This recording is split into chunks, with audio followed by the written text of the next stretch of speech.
We'll continue talking about Welcome to Break from Fear. Terry Pickens here. I'd like to continue talking about the minefield and the dangers of the minefield. The minefield is not just for the person who created it, in that the creation is a large or a high level of anxiety. It's impending doom. They fear everything. They listen to the news constantly.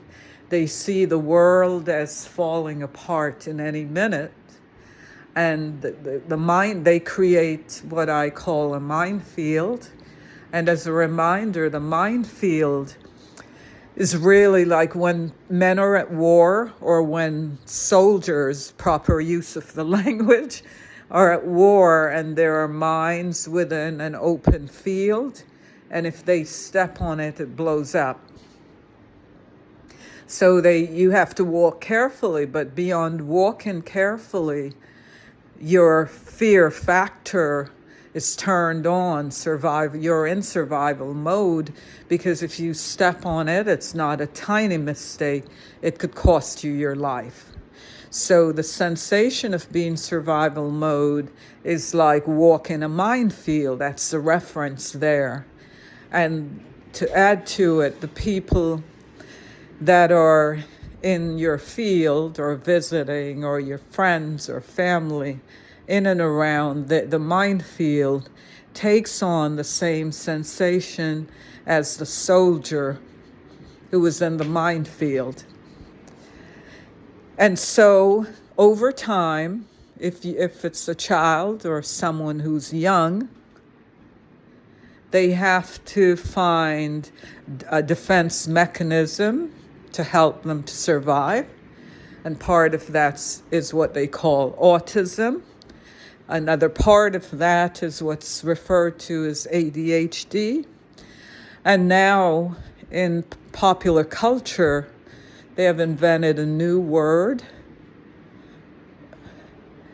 that covers it. That's a diagnosis that's non-medical. It's neurodivergent, big word. Nebulous meaning.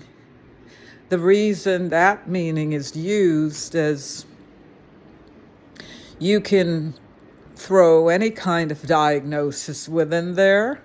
You can be as vague as you want as a professional in diagnosing a person, and more importantly, finding a solution.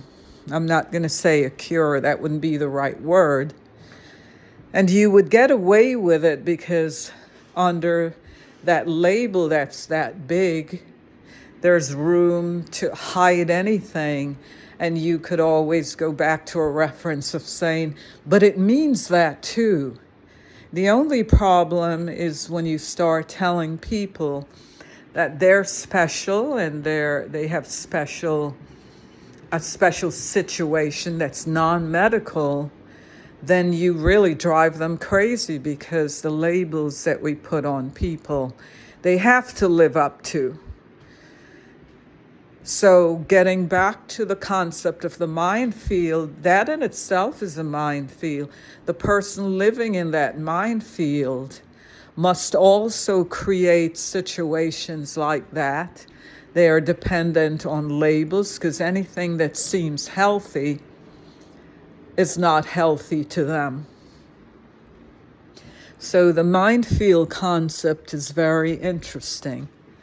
You have to really understand it and not have it where it's nebulous, and know what's going on, so that when someone puts that diagnosis on you, you kind of have a way of hitting back, or know which professionals you need to go to, or that your kids need to go to. I'm just touching on the topic, but we'll continue. The minefield is really a large field, and so we're going to continue discussing that, and I'll fill you in on the latest updates of psychiatry and what's going on, and just help you see how the psychiatric Bible, the DSM 5 now keeps expanding because it's beyond mercy and grace. We think we have all that knowledge, but we don't know. We don't even know half of what we think we know. I will close on that to keep this short, but the next video will continue with the mind field concept and help you to understand the symptoms and help you to take yourself, eradicate that field and take yourself out of it. Once again, Terry Pickens, coming to you on this podcast from Break From Fear, and I will see you next time. Tune in, touch the like button to continue, and don't forget to subscribe until next time. Bye-bye.